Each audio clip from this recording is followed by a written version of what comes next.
LDA और नया Pakistan authority के दरमियान MOU पर दस्तखत कर दिए गए।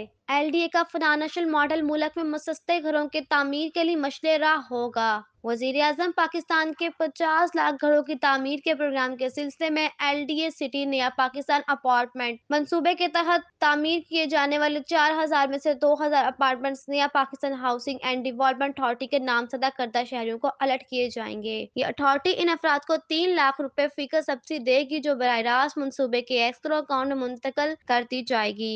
इस सिलसिले में दोनों महकमों के दरमियान MOU पर दस्तखत कर दिए गए। इस मौका पर सूबाई वजीर housing Miyan Mehmood Rasheed, Naya Pakistan housing and development authority न्यूरा के chairman general retired Anwar Ali Haider, Lahore development authority के वाइस चेयरमैन SM इमरान वासा, लाहौर के वासा चेयरमैन शेख इम्तियाज महमूद और दीगर मुतल्लिका शख्सियात भी मौजूद थी। न्यूडा की तरफ से executive director project brigadier Amanat Ali Khan और LDA की तरफ से additional director general urban planning Rana टकर खान ने MOU पर दस्तखत किए। फरहीन जावेद, सदाई लाहौर न्यूज़, लाहौर।